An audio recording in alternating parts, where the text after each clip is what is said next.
mas há aqui uma referência, até porque eu adianto, eu me posiciono também propondo que o agravo seja julgado improcedente também. Aí eu digo aqui, por fim, é importante destacar que não cabe reclamação quando o que se busca é simplesmente a revisão da decisão. Isso porque o Instituto da Reclamação é via estreita e tem por objetivo a garantia das decisões do tribunal. Desta forma, a medida não se presta ao reexame de decisão judicial, nem constitui sucedâneo recursal. Então, dessa forma, aqui na questão da reclamação, eu proponho que seja conhecida e julgada improcedente. Quanto ao acórdão, no agravo de execução, eu vou ler aqui, que talvez fique mais simples o entendimento, das razões de decidir. A súmula 639 do STJ estabelece que a decisão que determina a transferência ou permanência de preso em presídio federal não fere o contraditório e o devido processo legal, mesmo sem prévia oitiva da defesa. Por sua vez, o artigo 10, parágrafo 1º da Lei 11.671, prevê a possibilidade de renovação da permanência do preso em estabelecimento federal, desde que fundamentado e observados os requisitos da transferência. No caso, o agravante possui 6 condenações criminais, totalizando mais 52 anos de reclusão, incluindo crimes de organização criminosa, tráfico de drogas e associação para o tráfico, sendo apontado como uma das lideranças do primeiro comando da capital. Relatórios da Coordenadoria de Inteligência da Secretaria da Segurança Pública e da Diretoria do Sistema Penitenciário Federal indicam que o agravante mantém influência sobre outros detentos e representa risco à estabilidade do sistema prisional estadual. Em que pese o agravante questione que os citados relatórios não foram acompanhados de elementos objetivos de prova ou indício, entende-se que não se pretende tratar e decidir no presente incidente de execução penal eventuais responsabilidades criminais do preso, mas apenas e tão somente decidir sobre o local de cumprimento da pena, não se exigindo, portanto, o mesmo rigor probatório de um juízo condenatório. Dessa forma, havendo o reconhecimento dos fundamentos que ensejaram a transferência do custodiado, que é corroborado pelas autoridades da origem e manifestação da diretoria do Sistema Penitenciário Federal, sobressai que subsiste a necessidade de permanência do custodiado no SPF para assegurar a ordem e seguranças públicas em detrimento da possibilidade de seu retorno ao estado de origem. Então, eu me manifesto pelo desprovimento do recurso, presidente, e lhe devolvo a palavra. Obrigado, desembargador Sérgio. Formam a trinca julgadora em ambos os casos, as eminentes desembargadoras Maria Ilna e Vanja Fontinelli nessa ordem. Consulto desembargadora Ilna como voto em ambos os casos. Acompanho o relator em ambos os casos. Obrigado, desembargadora Ilna. Como vota a desembargadora Vanja? Obrigada, senhor presidente. Eu também recebi o doutor Daniel ontem no gabinete, né? Parabenizo, doutor Daniel, pela sustentação oral, mas reexaminei o caso, eu acho que o relator tem total razão nos dois processos. Portanto, eu acompanho os dois votos do relator. Obrigado, desembargadora Vanja. Proclamo o resultado de ambos os casos. Reclamação criminal 063-59-93-76-2024. Por unanimidade, reclamação conhecida e julgada improcedente. Agravo de execução penal 846.09.05/2024. Por unanimidade, recurso conhecido e desprovido, ambos nos termos do voto do eminente relator. Obrigado, doutor Daniel Ferreira. Parabenizo mais uma vez pela brilhante sustentação oral. Obrigado, excelência. Bom trabalho a todos. Obrigado. Então, penúltimo. É o item 3. Apregou para julgamento o item 15, pela ação criminal 000586157-2015-8060176, número 16 da pauta 4 de minha relatoria, apelante Alberisson Lopes Marinho Falcão, advogado Dr. José Amsterdã Gomes Rodrigues. Dr. José Amsterdã Gomes Rodrigues se encontra na sala? Presidente, ele não está na sala, o doutor Amsterdã. Vou chamar mais uma vez.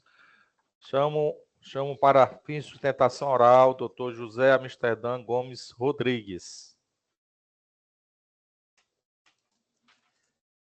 Diante do silêncio, proclamo o resultado. Por unanimidade, recurso conhecido e desprovido.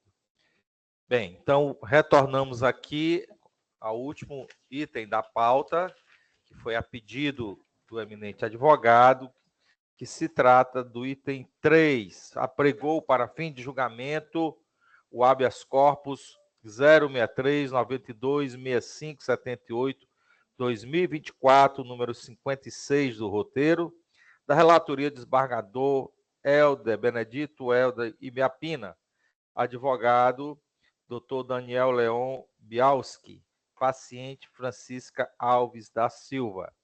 Doutor Daniel, o senhor nos escuta?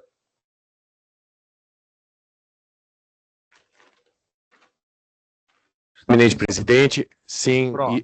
escuto com clareza. Primeiro, obrigado por terem adiado a minha sustentação para a última, porque eu estava aqui em São Paulo, no Tribunal de Justiça, fazendo uma sustentação presencial, e o deslocamento aqui em São Paulo é um tanto quanto difícil, mas agradeço aí a gentileza da deferência.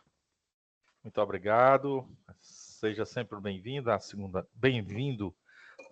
Câmara Criminal do Tribunal de Justiça do Estado do Ceará. Consulto o doutor Daniel Leon e o doutor Sávio se dispensa a leitura do relatório. O Ministério Público dispensa, senhor. Eu também dispenso, excelência. Ótimo. Então, doutor Daniel, concedo-lhe a palavra pelo prazo de 15 minutos para a sustentação oral. Seja bem-vindo. Obrigado, eminente presidente, doutor Eduardo, eminente desembargador relator, doutor Benedito Ibiapina, eminentes desembargadores componentes desta colenda Câmara, ilustre procurador, doutor Domingos Amorim, recebemos cumprimentos, minhas saudações, minhas homenagens, que estendo a todo o Poder Judiciário do Estado do Ceará. Eminentes desembargadores, o caso trazido aqui a exame de Vossas Excelências não é novo, já que Vossas Excelências já julgaram diversos habeas corpus que foram impetrados sobre esta operação. Eu sou advogado desta paciente, Francisca, e num habeas corpus anterior se postulava a revogação da prisão preventiva de Francisca Alves da Silva, não somente pela falta de contemporaneidade, não somente pela ausência dos requisitos e dos pressupostos, mas também se pedia a conversão da prisão domiciliar, a prisão preventiva em domiciliar, por conta dela contar com um filho menor de idade. Aquela impetração foi denegada, porque ainda a investigação estava caminhando, estava ainda na fase de inquérito policial. E o que ocorreu de lá até aqui? A prisão foi cumprida no dia 24 de abril de 2024. Ou seja, hoje há mais de 10 meses. Hoje mais de 300 dias da prisão. E de lá até aqui, houve o oferecimento da denúncia e há poucos dias houve o recebimento da denúncia depois de ofertada a defesa preliminar. E o mais chocante, eminentes desembargadores, para que não se diga que o caso é complexo, porque o caso pode ser complexo, mas não concretamente complexo, porque a justiça lá de primeira instância decidiu desmembrar o processo. E nesse processo há apenas 8 acusados de todos aqueles que acabaram envolvidos nesta operação. E nesse momento, como está esta ação penal? Ela está absolutamente estagnada. Os juízes recebem a denúncia desde do ano passado, e desde o recebimento da denúncia até hoje não se marca audiência, não se toma qualquer providência para se determinar a celeridade desse processo, que é um processo, volta-se a se dizer, que é um processo que conta com réus presos. E aqui, eminentes desembargadores, A acusação que consta contra esta acusada é única, então, somente de organização criminosa. Organização criminosa que tem a sua pena mínima passível não só de acordo de não persecução penal, e esse tema vai ser levado ao conhecimento de Vossas Excelências futuramente, mas de conversão da pena futura, ainda que ela venha a ser condenada, por uma pena alternativa, por regime aberto e uma série de benefícios. Isto tudo não justifica, com todas as vênias, que a gente tenha ultrapassado mais de 10 meses, daqui a pouco completa 1 ano de prisão, e não se tem qualquer perspectiva, não só da marcação de audiências, mas da prestação jurisdicional. Consta na nossa Constituição o respeito ao devido processo legal. O Brasil, assim como diversos países, tem em sua legislação, de forma infraconstitucional, o respeito à Declaração Americana Universal dos Direitos Humanos. E o que está escrito lá? Qualquer pessoa detida ou retida tem o direito de se ver julgada dentro de um prazo razoável. E nesse caso, eminentes desembargadores, não se respeita não só a razoabilidade, mas a proporcionalidade. Se o processo tivesse um andamento célere, se a primeira instância tivesse tomando medidas para que esse processo pudesse ter uma perspectiva de julgamento e sentenciamento, se observasse dos atos praticados de primeira instância que os juízes estavam se esforçando para praticar atos de polícia judiciária ao ponto de impor celeridade a este processo de réu preso, efetivamente se poderia dizer que, dentro das circunstâncias, a razoabilidade estava entendida. Mas não nesse caso. Os juízes não marcam audiência. Os juízes não tomam providência para marcar audiência. E também não se diga que tenha réu preso num lugar, réu preso em outro lugar, porque com o sistema virtual hoje, a nossa justiça se tornou muito mais célere. Eu ainda sou da época, com todas as vênias, eminentes desembargadores, que se discutiu o prazo, o excesso de prazo de 81 dias. Porque a somatória dos prazos processuais dispostos na nossa legislação.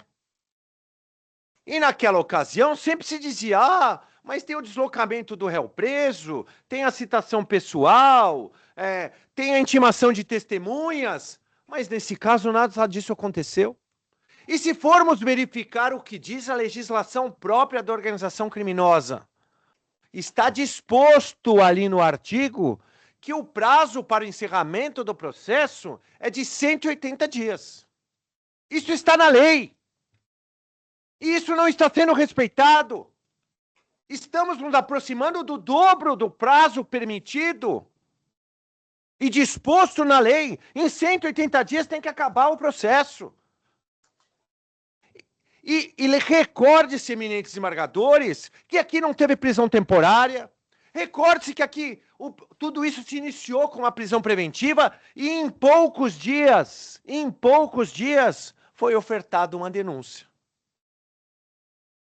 Dentro deste quadro, e atento à jurisprudência desta Câmara, atento à jurisprudência do próprio tribunal, eu peço vênia aqui para recordar um precedente da lavra do ilustre relator aqui, habeas corpus, julgado ano passado, habeas corpus 062-3968-31, diz Sua Excelência, se disse que os prazos legais não são peremptórios, admitindo dilações quando assim exigirem as peculiaridades do caso, como a complexidade da ação, pluralidade de acusados, necessidade de se deprecar a realização de atos, diligências, indispensável, entretanto, a observância dos limites da razoabilidade, em atenção ao artigo 5º da Constituição, bem como os princípios da necessidade e dignidade do ser humano.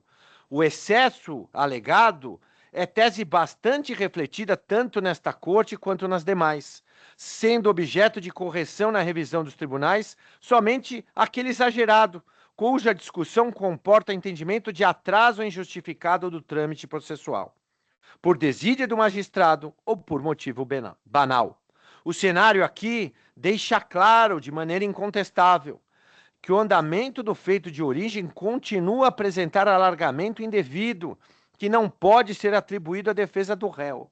Diante disso, conheço do habeas corpus, dou provimento para relaxar a prisão preventiva, impondo medidas cautelares. E como esta decisão, há tantas outras da lavra do eminente relator, de outros desembargadores, dizendo: se a culpa não é da defesa, e nesse caso não se pode impor qualquer culpa à defesa da paciente. A defesa preliminar foi apresentada sem ela ter sido citada. Todos os requerimentos possíveis da defesa foram apresentados sem qualquer formalidade prévia, não se podendo dizer que a defesa atrasou, complicou, retardou qualquer ato processual. E nesse caso a situação é ainda maior, a não justificar o uso do entendimento da razoabilidade, porque, volto a repetir, eminentes desembargadores, não existe uma razão lógica e plausível para que não se tenha designado audiência passado mais de 3 meses. Com pedidos da defesa para se dar celeridade por se tratar de réu preso, com pedidos da defesa para que se analise a situação própria desta acusada, porque individualmente ela diverge e é difusa totalmente da situação dos outros implicados. E a prisão preventiva, eu já estou finalizando, eminente presidente, eminentes desembargadores, a prisão preventiva hoje está na lei. Ela não pode servir como medida de antecipação de pena. E uma prisão de 10 meses sem audiência designada, efetivamente, é uma medida que se transforma e se transmuda em medida antecipatória de pena. Uma pena improvável, uma pena temerária, porque esta acusação, ela responde porque o seu enteado utilizou a casa dela para fazer reuniões ligadas à contravenção penal. Esta acusação que pesa contra ela. E isto, eminentes desembargadores, com todas as vênias, respalda, fundamenta e motiva o constrangimento legal imposto a esta paciente. Por tudo isso, o que a defesa pretende, o que a defesa expôs nessa impetração, é a possibilidade de se revogar esta prisão preventiva, impondo medidas cautelares na esteira do entendimento desta Câmara, do entendimento desta Corte. E eu finalizo a minha sustentação oral lembrando do inigualável Rui Barbosa. Diz ele: justiça atrasada não é justiça, senão injustiça qualificada e manifesta. Porque a dilação ilegal nas mãos do julgador contraria o direito escrito das partes e, assim, as lesa no patrimônio, na honra e, neste caso, na liberdade. Os juízes tardinheiros são culpados que a lassidão comum vai tolerando, mas sua culpa transborda com a terrível agravante de que o lesado, e neste caso a paciente, não tem meio de reagir contra o delinquente poderoso, em cujas mãos jaz a sorte do litígio pendente. Oração aos Moços, página 63, obra de 1956. Portanto, eminentes desembargadores, ratificando a impetração, ratificando memoriais que foram apresentados, o que a defesa postula, o que a defesa clama, é que Vossas Excelências analisem a situação peculiar desta paciente e concedam a ordem, revogando ou relaxando a prisão imposta, a substituindo, seja por prisão domiciliar, para que ela possa cuidar do seu filho menor de idade, que apresenta problemas de saúde, ou a imposição de medidas cautelares difusas nos moldes do artigo 319 do Código de Processo Penal. Obrigado. Obrigado, doutor Daniel Leon. Parabéns pela sustentação. Passa a palavra ao doutor Sávio Amorim. Senhor presidente, trata-se de uma ação penal que originariamente contava com 22 réus denunciados pela prática de crime de integrar organização criminosa, sendo desmembrado autos diversos em relação a alguns corréus. Destaque-se, portanto, que a presença da pluralidade de réus, o que enseja no reconhecimento da súmula número 15 deste tribunal, em que estabelece não há falar em ilegalidade da prisão por excesso de prazo quando a complexidade do crime apurado ou a pluralidade de réus justifica a mora na ultimação dos atos processuais.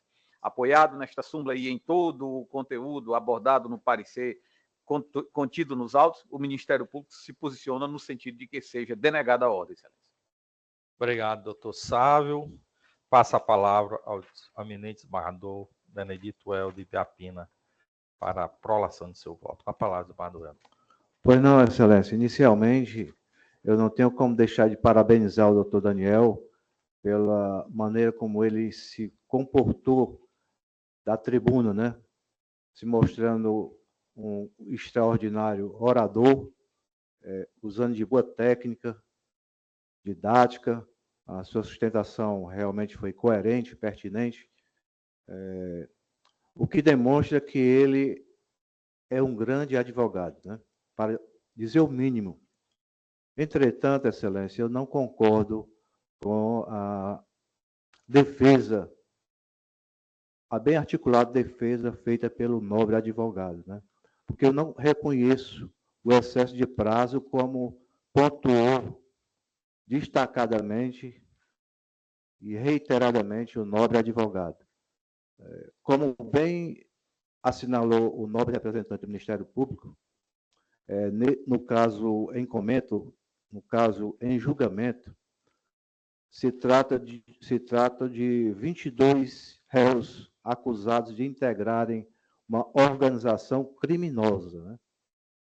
Esse processo foi desmembrado e a hora paciente, ela está em um processo juntamente com mais 4 réus.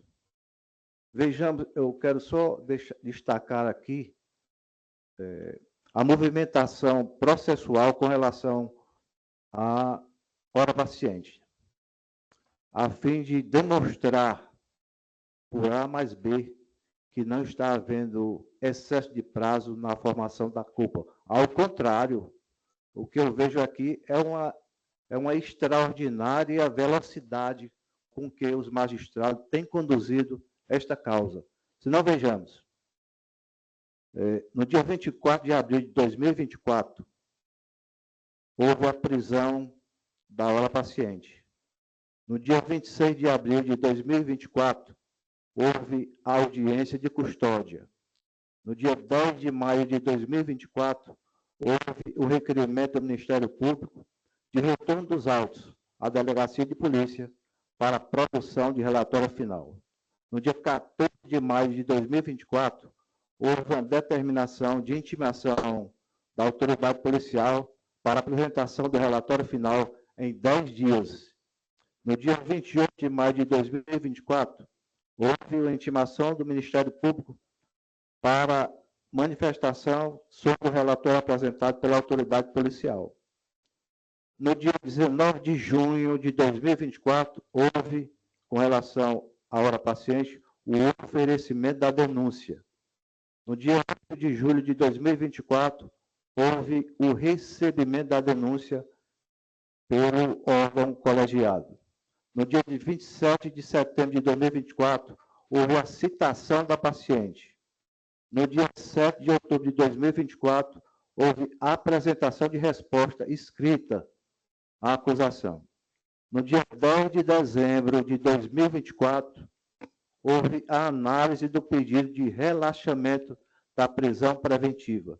E no dia 16 de dezembro de 2024, ou seja, há menos de 2 meses, houve a ratificação do recebimento da denúncia, o que demonstra insofismavelmente que não há excesso de prazo, ao contrário. Esse processo aqui está caminhando na velocidade da luz, eu diria, comparando-se com outros processos que tramitam, não apenas nessa Corte de Justiça, mas nas demais Cortes de Justiça deste país.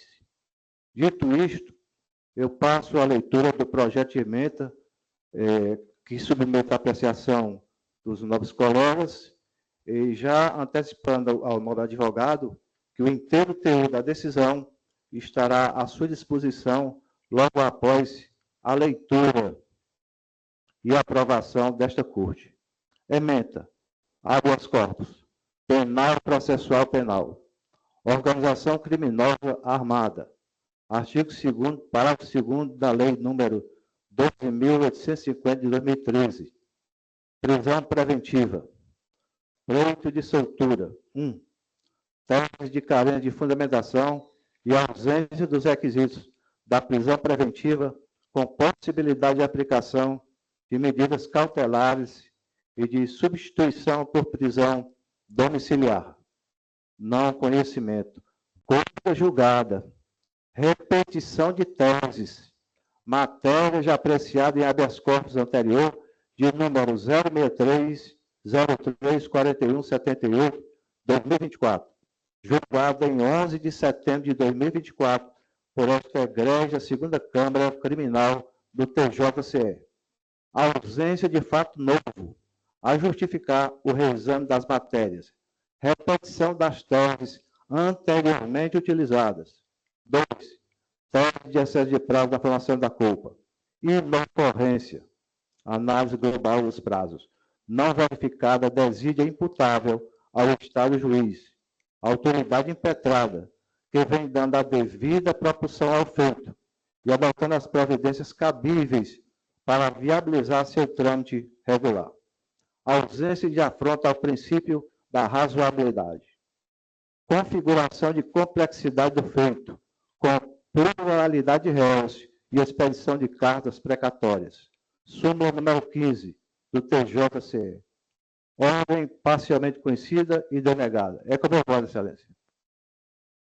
Obrigado, desembargador Benedito Helder.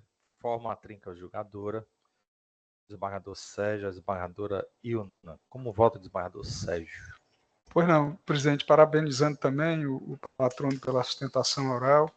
Eu acompanho o relator, mantendo o voto já proferido no sistema. Obrigado, desembargador Sérgio. Como vota a desembargadora Ilna?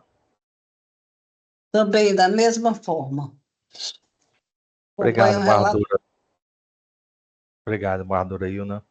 Proclamo o resultado por unanimidade, ordem parcialmente conhecida e na parte cognoscível denegada.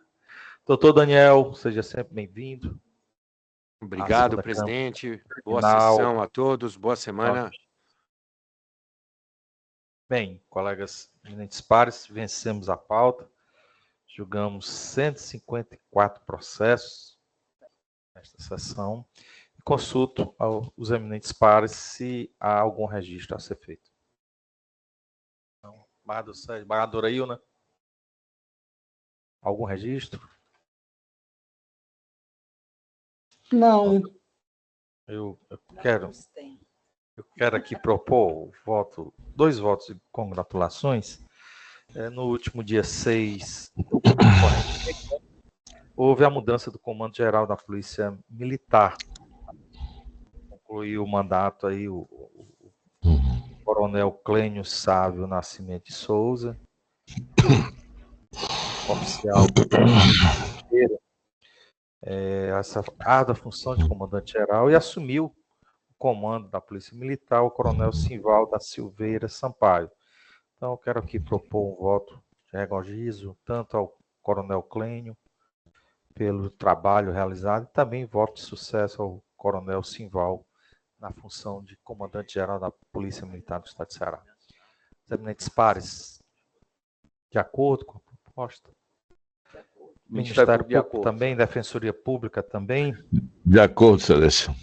Então, virão anotações. Então, eminentes colegas, Vamos dar por finalizada a sessão. Quero mais uma vez aqui parabenizar e agradecer a todos os eminentes embargadores e embargadoras, servidores, servidoras, advogados, membros do Ministério Público, doutor Sávio, sempre de forma objetiva e brilhante, doutor também Rogério, sempre presente. À disposição, aqui. Excelência. E, por essa razão, declaro encerrada a presente sessão. Boa noite.